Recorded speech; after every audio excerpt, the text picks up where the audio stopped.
The following program is the work of the broadcast students at the British Columbia Institute of Technology. BCIT Magazine features news stories from around the Lower Mainland, which were produced over the last week. Responsibility for the content of the show rests completely with the students and their instructors.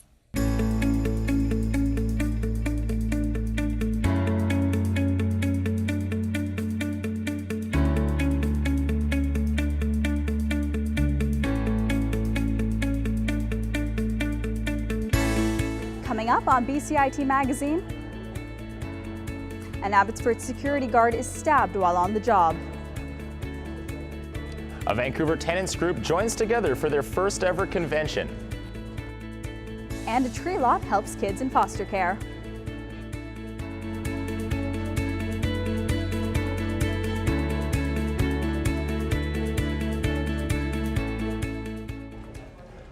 Welcome to BCIT Magazine. I'm Spencer Harwood. And I'm Lauren McFarland.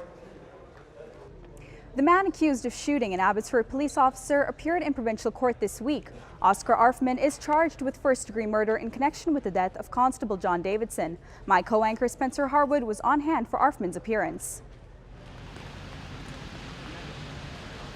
The pouring rain, grey skies, and whipping wind matched the emotions of the friends of slain police constable John Davidson. They've lost a very special man. Oscar Arfman, the man charged with the first-degree murder of the Abbotsford police constable, made his first appearance in provincial court. Arfman allegedly shot Davidson after a failed robbery at a strip mall near Mount Lehman Road, minutes away from the Abbotsford courthouse. Arfman's first appearance in court was a quick one. Both his counsel and the Crown prosecutor agreed to delay the proceedings until January 12, 2018. For one of John Davidson's friends, Rick Young, this was far too long. He wanted to see justice done sooner. When the funeral was going on and heading to the auditorium there, we seen those flags. We seen those two ladders up.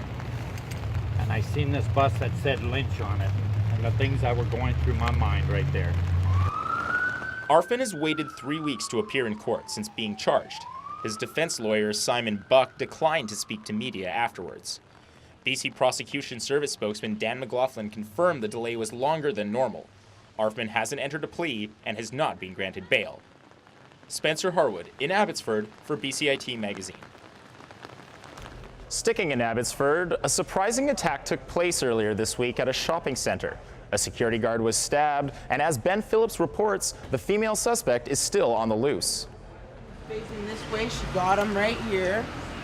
He didn't know where to go. He staggered this way, put his hand on the car, which wasn't this one, but in the same spot.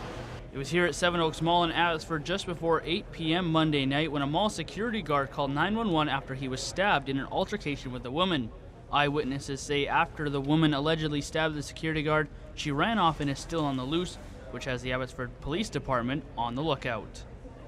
She sounds like she is volatile for whatever reason, and so we are looking to effect an arrest of this individual as fast as we possibly can. It was here behind me at Seven Oaks Shopping Center where the attack took place, and there were witnesses here who were just a few feet away from where the security guard got stabbed. He came out and seen the girl, and I'm pretty sure he's seen the knife in her hand, and all he was doing was pointing this way to get her off the property. It sucks because we're in Abbotsford, and we're not out here trying to do that. Job, he was man. just a security guard doing nothing. This girl too. It's like whoa, what can you do these never days? expect. As for the security guard, McDonald says he's quite fortunate. Good news for him is that the injuries weren't that severe. Certainly still a very concerning incident, and at this point we're trying to identify the female suspect. The security guard was able to give a full account of what happened. Police have been tracking the woman's actions through the mall before the attack took place. Ben Phillips in Abbotsford for BCIT Magazine. Our reporter Ben Phillips joins us now. Ben, what can you tell us so far about the suspect? Abbotsford police know a bit about the suspect in Monday night's attack. She's described as being between 5'5" and 5'8". They believe that she is between the ages of 30 to 40, and she is described as having long blonde hair. Spencer? Ben, are police any closer to identifying the woman on the loose? Well, they're searching through security footage from the mall. They do know that she visited several stores while in the mall, so they're hoping they can use that footage to get different camera angles and hopefully identify the woman. Back to you. BCIT students from several programs are working together to rejuvenate a municipal beachfront on Bowen Island. Sue Ellen Fast of the Bowen Island Municipal Council predicts new opportunities will grow through the partnership. It's just fabulous that students are coming to give us a fresh look at what might be a good possibility for our beautiful foreshore. Students will have to consider salmon spawning areas as well. The community believes this initiative with BCIT will help rejuvenate their older facilities and bring in four-season foot traffic along the waterfront. Still to come on BCIT Magazine, an activist group keeps watch of Kinder Morgan in Burnaby. And a student is collecting donations for refugees.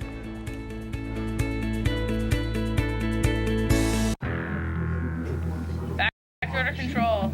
Zoom out just a tiny bit. Sorry, say that again? Can you zoom out a tiny bit? It's a quick 2 years. They get you in and they get you out, but you leave with so much more knowledge than you walked in. The BC Hockey League hosted the 3rd annual BCHL Showcase last weekend. The showcase also allows fans to come. The tools you learn are very valuable. You leave with a comprehensive knowledge of many of the programs that are used in everyday workforces around all the newsrooms in Vancouver.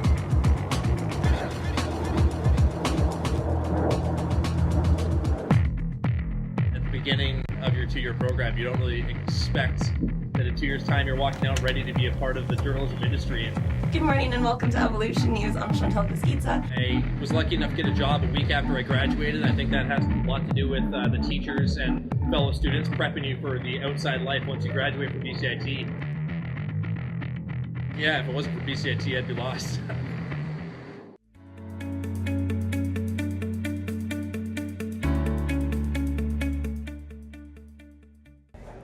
Welcome back. A group of anti-pipeline activists have set up what they call a surveillance center across the Kinder Morgan tank farm in Burnaby. Our reporter Ryan Leehall tells us what the group has been up to. Employees at the Kinder Morgan tank farm in Burnaby are working 24/7, and just across the street, their every move is being recorded. This is Camp Cloud, an RV parked at the corner of Shelmont Street and Underhill Avenue in North Burnaby that acts as a surveillance post. We're wanting to also use our media right now to streamline 24/7 what's happening right now to the whole entire world. It doesn't look good. Stack of pipes stacked there. I wasn't there a few days ago. They were there when the pipes arrived at the Burnaby tank farm. They want to see the Kinder Morgan pipeline expansion stopped. We don't really need to keep drilling into Mother Earth, and unfortunately behind those gates there's people in there that are a bit confused about what's going on, and they're still working in there. The group can't fathom how the company has been able to go ahead with the project without First Nations permission. BCIT Magazine reached out to Kinder Morgan. They said, "We have support from First Nations communities whose reserves we intend to cross, and we're confident we will build and operate this project in a way that respects the values and priorities of Canadians and in respect of the environment." But Camp Cloud has been gaining popularity since parking in North Burnaby in mid-November. Other anti-pipeline activist groups have also made an appearance at the camp, helping to make signs that cover the trailer. It's starting to bring out new dialogues and conversation about our way of life and the future, and connecting things to basic things like land, water, and food. And to protect the land, the camp has been collecting orange markers that Kinder Morgan has placed on trees throughout the area. Camp Cloud does not want to see them cut down. The city says whenever an applicant seeks to remove any trees, they must provide a plan for removal and retention. In order to make a tree cutting permit application, you have to have a plan that shows all the trees, and all those trees have to be tagged. Camp Cloud isn't planning on moving anytime soon, but they say plans are always changing. Ryan Leehall in Burnaby for BCIT Magazine. The Vancouver Tenants Union held their first convention, and many residents came out to voice their opinions on the city's housing crisis. Ben Carney took a closer look at this heated event. Culture, landlords, get a real job. The Vancouver Tenants Union's first convention included workshops, Up there, they're going to charge me 30 or speeches, in the Kingsway area, and gift baskets for citizens. The focus was on empowering tenants during Vancouver's housing crisis. But anytime if you were to see that sign go up. UBC law student Gabe Boothroyd hosted one workshop. He says the scales are tilted in one direction. And the city could enforce that as a condition.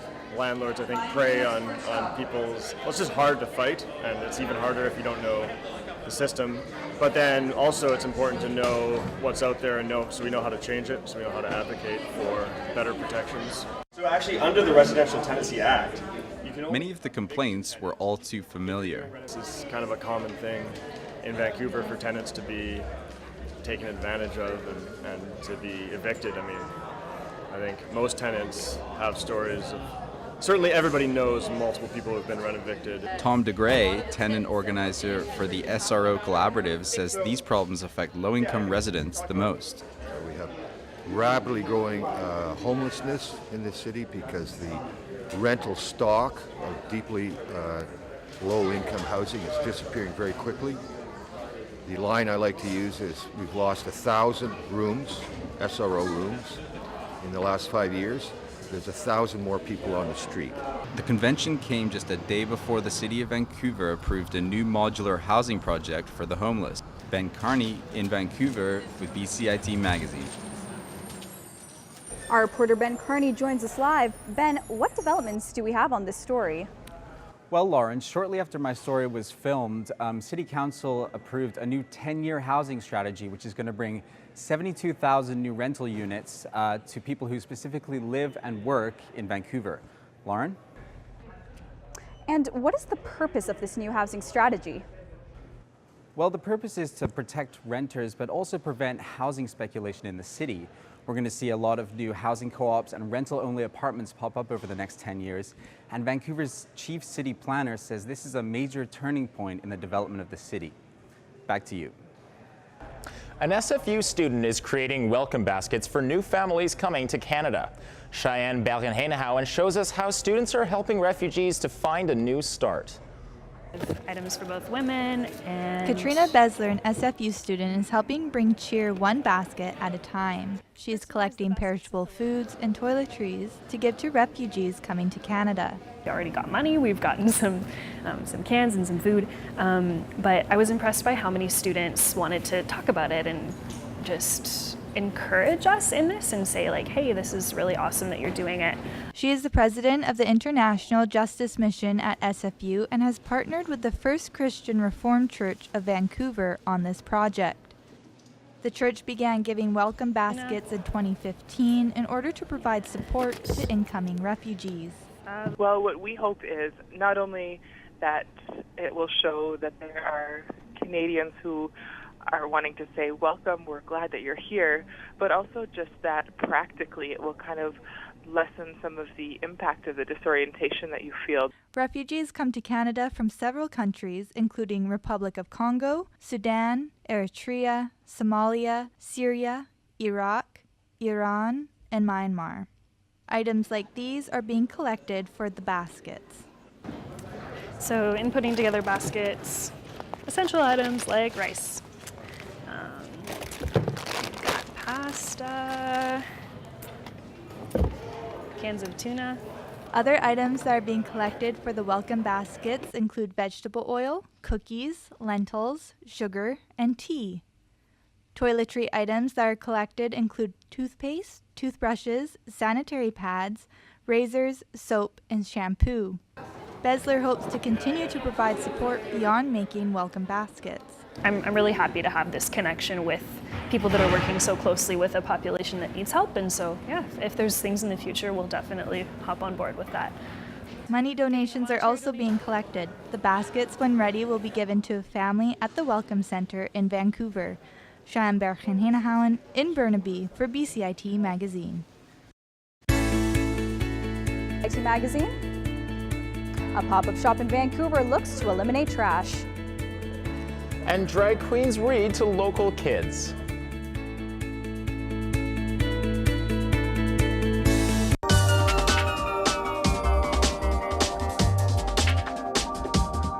I chose BCIT because I know that all the programs are very hands-on. We have our own radio station, like it's one of the best programs that I've ever heard of. I am starting a job on Monday, so confidence is high. Honestly, I didn't think it was going to be this fun.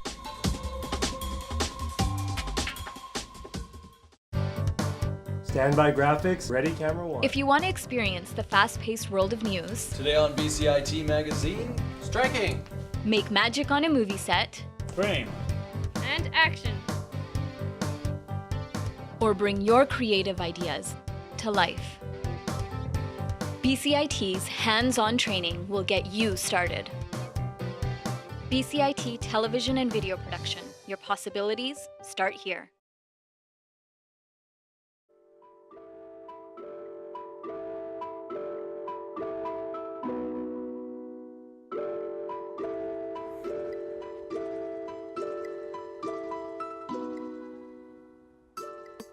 Yeah, Twyla, I'm gonna need some help. I'm trying to get to the BC Wildfire Relief Yogathon on December 4th, but I think I'm lost.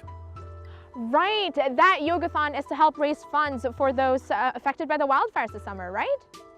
Okay, look, I'm lost in the forest as well, so if you can't make it to that yogathon, there's still time for Make It Vancouver. It's happening on the 7th to the 10th of December. It's where lots of artisans are gonna make their housewares and chocolates and stuff, so you can still make that. Yeah, but what if I don't get out in time for that? I guess I could go to Voicing, a multi-platform art and performance exhibition going on from now to December 22nd at the Anvil Center in U.S. Minster. Okay, look, if all else fails, there's still the All Ages Open Mic. It's happening from now to December the 14th. It's in Trees Organic Coffee House in Granville Island, so hey, we can still make it. I don't think we're ever gonna get out of here. Dude, you were here all along? Yeah? I think the parking lot is that way. Yikes. Welcome back to BCIT Magazine. It's that time of year again, and people are searching for the perfect Christmas tree. My co-anchor Lauren McFarland has the story on how a charity is helping people find the right trees while helping kids in need. At Aunt Leah's tree lot, fresh pines are being opened, fluffed, and ready for people to take home. But there's more to this tree lot than meets the eye. 100% of the funds go towards helping foster kids and families in need. That's a big part of why volunteers like Noah Moffat choose to help out every year.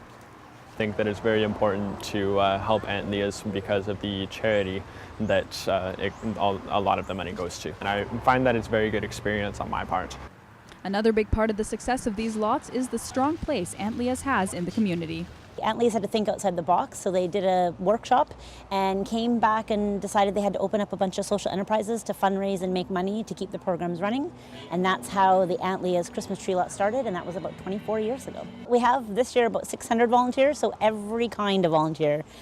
We have everywhere from partnerships, from corporate partnerships to the School for the Deaf, to individuals and families that will come in, to high school kids, to pretty much everybody. Volunteers of these lots span generations, some even making it a tradition to help make others' Christmases a little brighter. I really enjoyed it because I loved working with people, and I enjoyed kind of like the happy kind of faces that people get when they're like, oh yay, I've got my Christmas tree now. And it's been interesting. Aunt Leah's operates 5 different locations around the Lower Mainland, each with 7 different types of trees, some of them as high as 12 feet tall. The tree lots will be open until they sell out, usually around the 22nd or 23rd of December. Lauren McFarland in Burnaby for BCIT Magazine. The holidays usually mean more shopping and more garbage, but our reporter Haider Nayani took to the streets asking Vancouverites about their trash and the potential alternatives. Trash piles up, especially during the holidays. That wouldn't be the case if it were up to local startup Nada. They rely on pop-up shops like this one to push their waste-free items. A package-free grocery store where everything that you get, like, you don't need to produce waste. Garbage shouldn't exist. Like, waste, the concept of garbage, like a disposable item, it's so psychotic. Their solution to the madness? You bring your own container, pick an item, maybe pick another one. Weigh, then pay. Seems simple, but do other Vancouverites care about their waste as much as Zach? Say 9 out of 10 times, unfortunately, I just take the bag I'm given because I like to get out of the store. I'm a mad recycler, and it actually bugs me that there's a whole bunch of plastic that you're unable to recycle in Vancouver. According to the city, in 2016, Vancouver produced 150,000 more tons of municipal solid waste than the previous year. Still, that number is almost 80,000 tons less than that produced in 2006. This year's figures will likely trend upwards over the coming holiday months. But according to Zach, that shouldn't discourage you. So to think that you're irrelevant, it's not only wrong, but it's lazy and it's irresponsible to think that you don't have an impact, because you do. So trash, or the lack thereof, has gotten at least one person pretty darn excited. Hayder Nayani, BCIT Magazine. We're now joined by BCIT Green Team member Cynthia Van Ginkel. She's here to give us tips on how to spend the holidays waste-free. Cynthia, thank you so much for joining us. You're very welcome. Really happy to have you. So what are some tips and tricks that you can share on cutting down on our waste during this holiday season? Well, first of all, I would suggest that you open up the conversation with your loved ones and your friends about whether you really need to give gifts, because apparently about 70% of people wish that they didn't have to exchange gifts. They might prefer to do an activity together, to agree to volunteer together and be charitable together, go for dinner, go for tea, not commit to having to go out to the mall and deal with all the crowds and buy something that costs money. Okay, and what are some of the repercussions of not being mindful of wastefulness during this time? It's a pretty wasteful time of year. There's a lot of guilt after the holidays, and apparently a significant number of people are still in debt from last Christmas. So that's the financial impact. For the Green Team, we're more interested in the wastefulness of it. You give people a large hunk of plastic that has multiple components. It can't actually be recycled. It's just going to be incinerated or landfilled for thousands of years. And that's not festive for me. So that's that idea of trying to make sure that you're giving something that is not necessarily going to outlive you. It's going to create a beautiful memory and not garbage. But I know a lot of people are still going to be exchanging those gifts, and like you said, they are going to be creating a lot of waste. And I know one of the ways we could probably cut down on that is the wrapping that people use. So are there any good alternatives to that part, at least, the wrapping that we use on our gifts? There are. It's still more important that they try and give experiences and things that don't require wrapping. But if they do require wrapping, reusable bags. This is shaped like a gift I typically like to receive. A special bottle.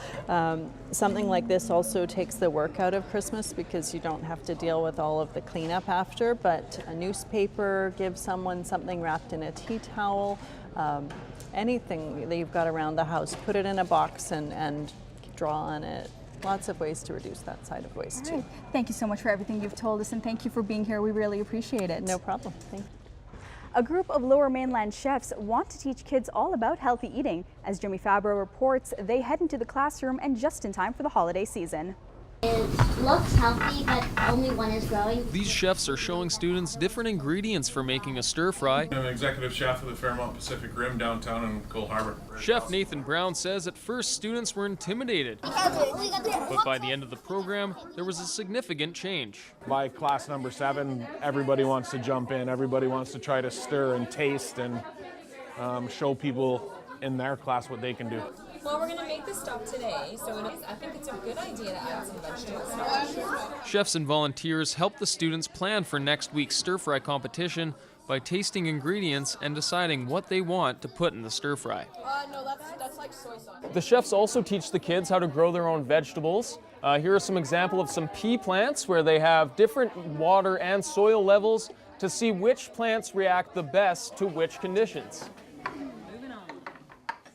Volunteering for the Growing Chefs program isn't just for chefs. We make sure that there's at least one chef per team, but then we have a lot of other different skill sets, people from different industries that participate. For Nathan Brown, this is about more than just cooking. It's about teaching kids to make healthy choices. The thing is if you can teach kids how to cook, that's how you change the world. BC Place was lit up green in honor of Growing Chefs on Giving Tuesday. Jimmy Fabro in Vancouver for BCIT Magazine. Storytelling with Drag Queens started in Vancouver last May as an adults-only show and has since grown into an event for children. Kayla Schultz tells us how this event opens the dialogue about gender identity. Boys don't wear dresses, Becky sniped. Morris smiled as he swished, crinkled, and clicked back to his spaceship. This boy does. This isn't your usual reading session, but for Drag Queen Gluttony, this event is a way to give kids a new view of the queer community. I was like scared to turn on like Out TV that my parents would catch or like that people from the school would know. So I would have loved to have this as a kid and just have that like open dialogue about who drag queens are, what drag queens do, and like just sort of the fun that can be had around it instead of the sort of negative connotation that the like queer community had when I was growing up.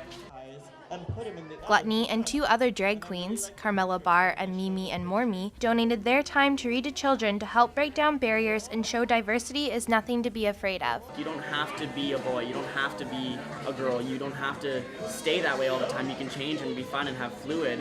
It just shows them a way to like be involved in the community that they might not normally see, and they'll get some joy from it. What I really like about this event is it's literally just reading. Like there's nothing sinister about it. It's just literally we're sitting there reading a book.